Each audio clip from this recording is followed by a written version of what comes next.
Hi, and thank you so much for joining us. Thank you so much for watching this video. So today I am so privileged. I get to speak to a very strong and phenomenal woman, Erica Everson, and she is an activist for post-traumatic stress disorder.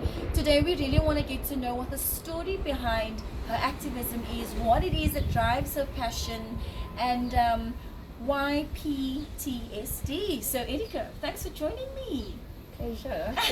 Nice to be here. I'm glad you could make some time to chat to us. And I think the most important thing starting off is just wanting to know a little bit more about the story and the passion behind your activism at this time.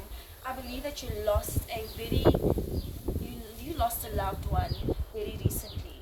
Um, Tell us about this. Well, it happened on the 7th of January 2018.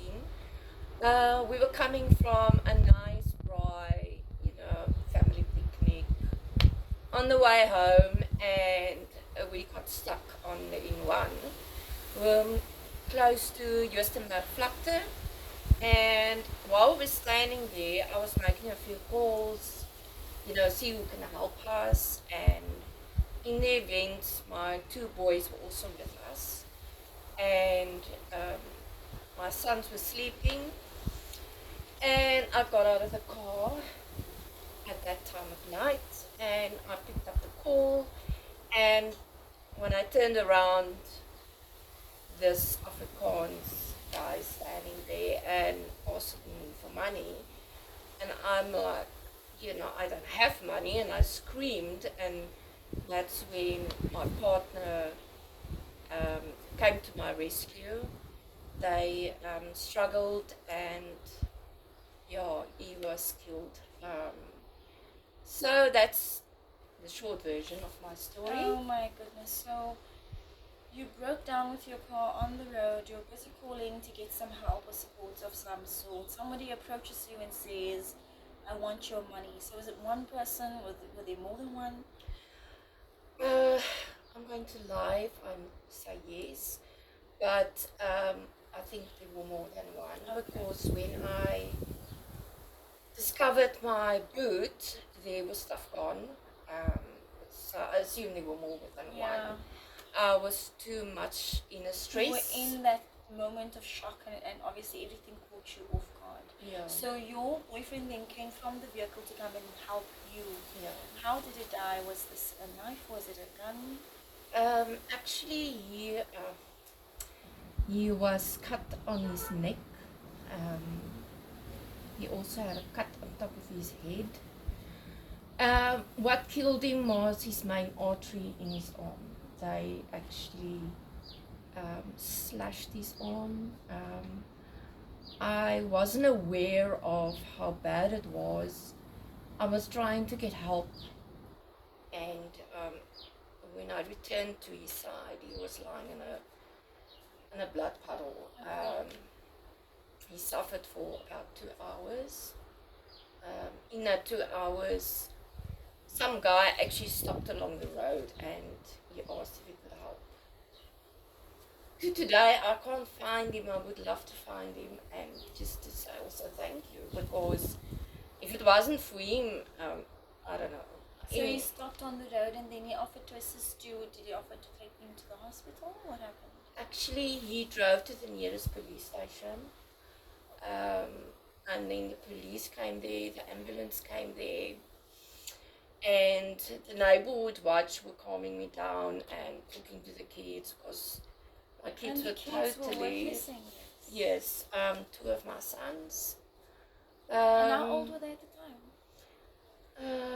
My one was 9 o'clock. Nine was 9 years old, and then Jordan, about I think 12. Yeah, 12 years old. It cannot be easy for them to also have to witness something like this as well. No, it's not. It's not. So what were you thinking at that time? What was going through your mind once you found out that you had just lost the man that you say that you actually really thought was the one, and you guys were going to have your lives happy ever after? I know that that's not 100% possibility, but when we meet somebody that we really believe we're meant to be with, happy ever after does exist. Yeah. But what was it like for you knowing that he was no longer here? It was quite, I can't explain it. It was like, I couldn't believe it, and I'm like, I couldn't tell my boys yet, and I just told them on that time, I only got home at 4 o'clock in the morning, we got home, and because the nurses didn't want to let me go because I fainted and all the emotions, and so what happened is we went home and I tried my best just to just act normal, like he's still in hospital, they're taking care of them, because I didn't want the children to be more upset than they were. So eventually when we all got up, I sat them down, I said, I need to have a chat. And so I told them, and it was terrifying. I mean, Jordan in the car was asleep. My youngest one witnessed everything. He was awake. And now he doesn't talk about it, and the eldest are getting therapy because he doesn't know how to deal with it. So so that is what he is. We're all suffering still from this ordeal. And what's the past couple of months been like for you? Oh, yes, yeah. I've been admitted to hospital twice, just to deal with the emotional sides and the depression that comes with it, and just to get myself stronger. I still have quite a few of post-traumatic stress disorder qualities. I get scared quickly, noises. If somebody comes up behind me, I flip, I can't deal with it. So that's why I thought a lot of people don't know what the illness is all about. So true. So true. I think post-traumatic stress disorder is something that a large percentage of people are struggling with, and for many, you don't even know that you're struggling with it. Any form of trauma, any form of unexpected circumstance or event that has caused you great emotional and physical or mental trauma is going to have some sort of effect, and it's going to be a lasting effect on your emotions, on your mental abilities, on your physical body. And so I think it's so important that we actually talk about PTSD, Erica, and I love what you're busy doing, how you're taking everything that you've been through and your own journey of pain and recovery and trying to overcome, and you're putting that into a project that is actually going to matter for other people, and that is a beautiful thing. Now, we want to talk a little bit about post-traumatic stress disorder, some of the things that you're aware of, knowing that you are going through this very journey at the moment. What are some of the things that people could look out for in terms of their own behavior to identify this particular disorder? I would say number one, you're very emotional. It doesn't matter if you witnessed a car accident, a burglary, Murder, whatever. It doesn't matter. rape. Second of all, you are very wary of your surroundings. It's a very nerve-wracking disease, because when I'm in a place and there's a lot of people, I just want to get out. I don't feel safe. The most thing that I did was self-isolation, because you're scared, you don't want to see anybody, and certain triggers, maybe smells that you have, maybe same hairstyle, the same looks that I got a lot, and also suicide motions. That's why I landed in hospital, because I couldn't deal with the fact of I felt guilty. I felt it was my fault that it happened, and that is the most important things, is depression, suicide motions, things that remind you of it, triggers, yes, all those yes. triggers. Because I know, I'm sitting here and I'm thinking about my own journey, and I'm thinking about all of the things that I was exposed to growing up as a child, and then even in my teenage years, and up until today, no matter how much I've dealt with things in my life, whenever I'm alone in a space and I'm alone with someone, the natural thing for me would be to begin to panic, because somebody might just come and attack, somebody might just come and grab us, somebody might just come and murder us, simply because of post-traumatic stress disorder, which is one of those triggers you mentioned. You could see somebody that looks similar, you could be in an environment that feels similar, and all of a sudden you'll start to panic, or you'll start to worry, or your mind will start playing out what's about to happen because of what you've been through.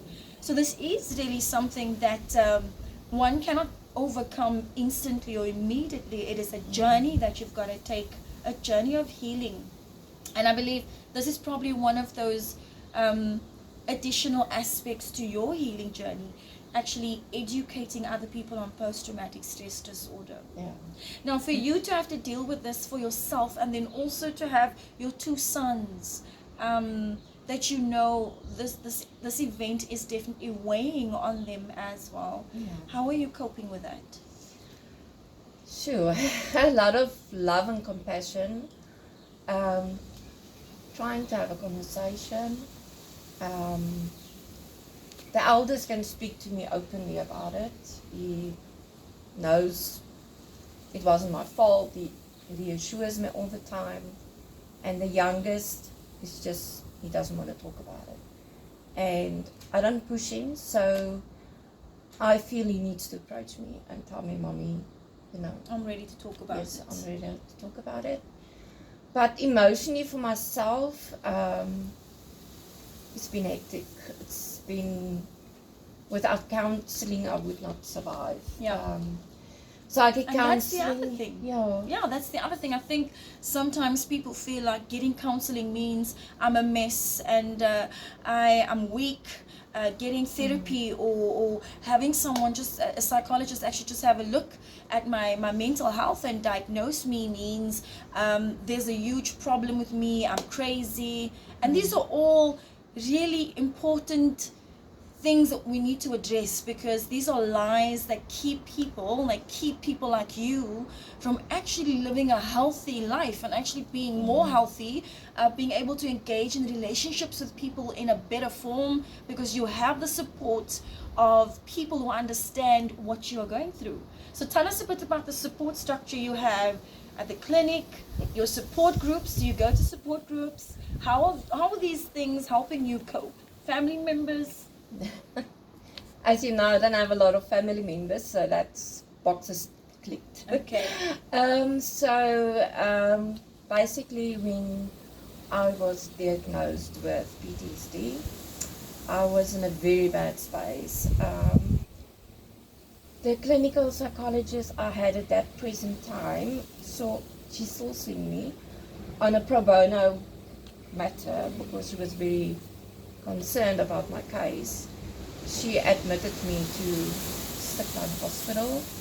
That helped me a lot to cope with little things. That was a huge mountain for me. I was there about 2 months. Since then I go to therapy twice a month, just to talk to my therapist. And you do TRE. Actually, TRE means to get rid of your anxious feelings. Your body is still in that fright mode, if you know what I mean. Yes. That tense. Still tense out. Yeah, so I release it through that. I also see my psychiatrist once a month, just to keep a hand on everything. But they say I'm doing fine. Although, it's not the best, I'm just doing fine. So, that's why I thought it's a great opportunity just to deal it, to share it. Yeah. So any support groups, any groups that you're a part of, just to kind of begin to speak openly about the event? I have approached SADC, they're actually on this pamphlet here. They're an organization actually assigned to people, depression, anxiety, whatever your mental disease is. So you phone them and then they schedule like an appointment with a group for you, and then you can go there weekly. But now the thing is, with lockdown, Yes. some people don't want to see you. Yeah. And I actually struggled a lot with the lockdown issues. Yeah. So, yeah, it was very hard. So Awesome. Okay. But thank you so much for sharing. Thank you so much for opening up your heart to us today. We appreciate that you were able to just bear it all here with us. And I know somebody who's going to watch this video is really going to be encouraged, even inspired, to really just start reaching out for support and for help. I think it's of utmost importance that we understand that we face so much in our country. We have such a high crime rate. There are so many young people that I know personally who have witnessed their parents being murdered in front of them. They've witnessed somebody being murdered. There are so many children who are growing up in environments where these things are the norm. It's becoming something that is very common. And I can only imagine what these children will become like when they become adults if these things are not addressed or not treated. Yeah. Because these are the reasons why we find people in prison. So we find people just recreating the cycle of pain all over again. So for every man, woman, boy and girl watching this video, reaching out is not a bad thing. It's actually a very good thing. And it takes a lot of bravery, and it takes a lot of courage, and it takes a lot of strength to say that I need somebody and I need somebody's help. So thank you so much, Erica. Before we finish off, you are running a beautiful fun run or something as a fundraiser for the awareness you want to bring to PTSD. Tell us a little bit about it and how we can get involved. okay, I just need to get the Okay. pamphlet. Yeah, I'm actually doing a fun walk. I call it the Don't Forget Me because actually in the 2 years the police actually just gave up on his case. And I felt I don't want him to be, he's a person. Forgotten. He was a person just like me and you. Maybe don't mean anything to you, but the situation of post-traumatic stress disorder, I want to bring out there so people can get involved. They can, on the 28th of November, I'm having a fun walk, fun run. You can fancy dress, you can come as you are. Or you can contact me as well on 082 723 6114. And my name is Erica, of course. And yeah, can you get involved? Come run, come join the fun, just be there. And just come support me, please. Yes. And I would like to encourage everybody just to, if you can, if you're in the area, if you are able to make contact with Erica, just do so. I love the Don't Forget Me concept because there are so many people whose lives are being taken daily, and we are just forgetting that they even existed. It is becoming a norm, as I said before. So if you've got a loved one and you've lost someone, or you've lost someone who's really important to you, if you've got a case that is very similar to Erica's, where the person has just been forgotten, or the case has just been put back, or there's really no justice that is being given towards what has taken place, I would encourage you to come and join in with what she's busy doing. It's always better to join someone who's already active instead of reinventing the wheel. So you'll have the contact number also in the comment section for this video, and you'd be able to then make contact with Erica. The Facebook page link will also be provided for you. I think that's about it. And so thank you so much for watching the video, everybody, and let us know whether you've been encouraged or inspired in any way, and give us your comments, share your story, because we'd like to hear your story too. Thanks so much, Erica. Thank you.